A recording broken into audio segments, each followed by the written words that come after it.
सतयुग में और व्यवस्थाएं थी। सतयुग में मनुष्यों का आकार भी अलग था, मनुष्यों की आयु भी अलग थी। त्रेता युग में भी ऐसा ही।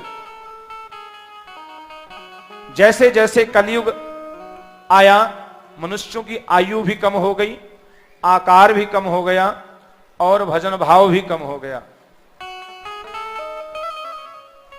कलयुग की अवस्था है 4,32,000 इसकी उम्र है।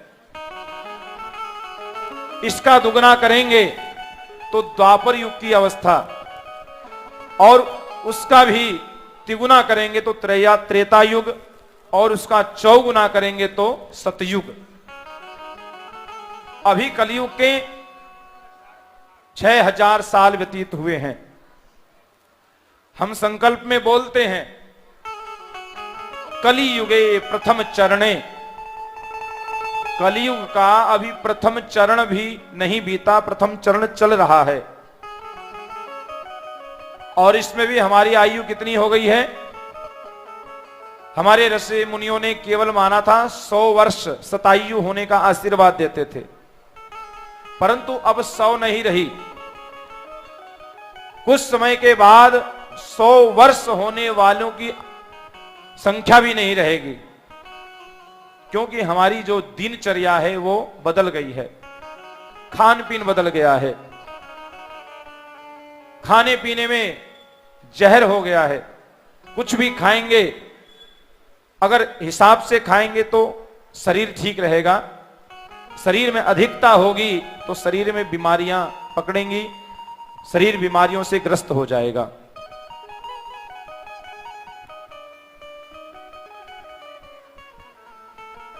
सौ वर्ष की आयु में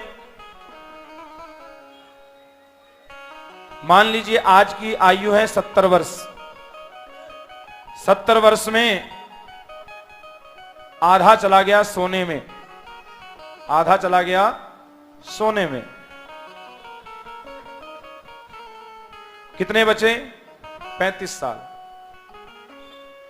35 साल में प्रथम आश्रम, जिसको ब्रह्मचर्य आश्रम कहा गया है, उसके बाद गृहस्थ आश्रम, तीसरा वानप्रस्थ और संन्यास आश्रम।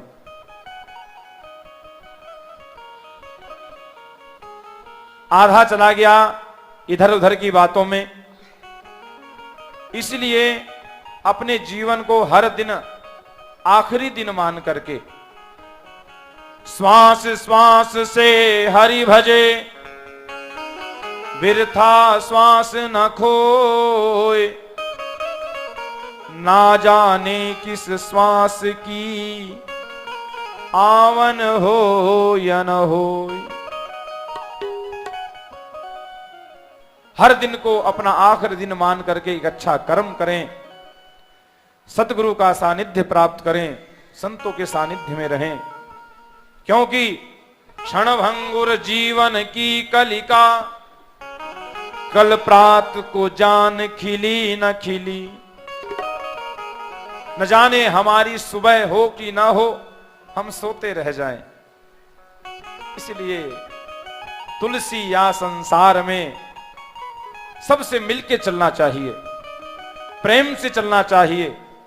उद्धव जी गोपियों से कहते हैं, हे गोपियों, वो जो कृष्ण है ना, वो निराकार है, निर्गुण है। गोपियों ने क्या कहा?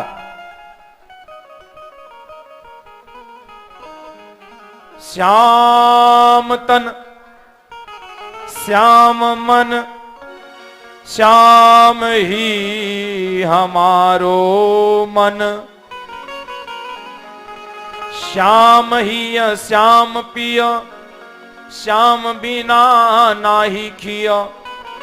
आंधे जैसी लाकड़ी, आधार श्याम नाम है।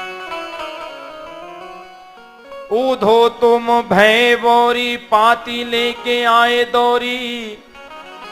योग कहां जाने यहां रोम रोम श्याम है। गोपियां कहते हैं कि हे उद्धव, हम तो उस पोथी के चक्कर में नहीं पड़े, 2.5 अक्षर प्रेम का पढ़े सो पंडित होए। हमने तो उस प्रेम को जान लिया जो 2.5 अक्षर का है, जो हमारे मन में बसा हुआ है। हम, तुम कहते हो कि वो निराकार है, निर्गुण है, परंतु हम चाहें तो उससे जाकर के रोज मिलकर के वापस आ जाएं, परंतु हम तो उस परसों के इंतजार में हैं, कब वो परसों आएगी, कब हम भगवान से मिलेंगे।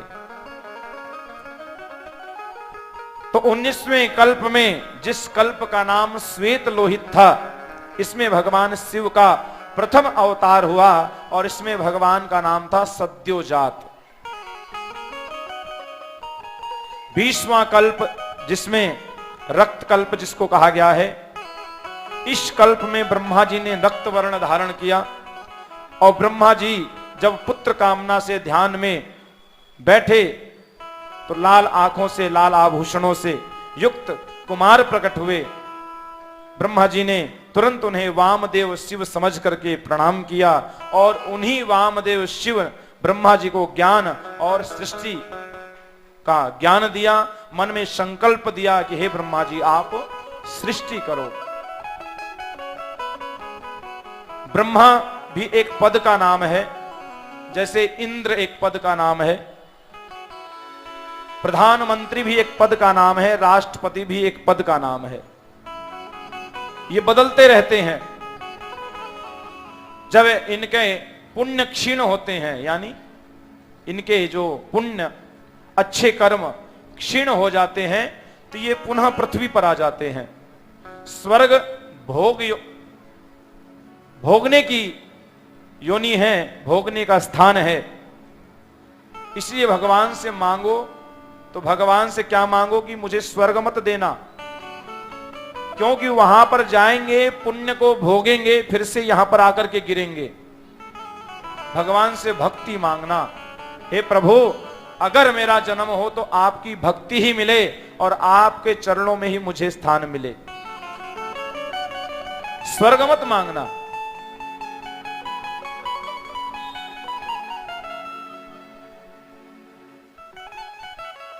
अन्य धर्मों में ऐसी ऐसी कामनाएं की गई हैं, सुनते हुए भी हंसी आती है।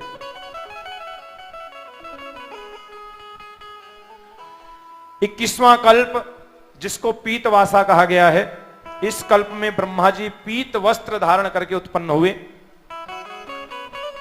जब ब्रह्मा जी पुत्र की कामना कर रहे थे, भगवान शिव पीतांबरधारी बालक बन करके आए और शिव जानकर तत्पुरुष भगवान को ब्रह्मा जी ने प्रणाम किया और ब्रह्मा जी को यहां पर भगवान ने उस बालक रूप से इनको ज्ञान दिया है।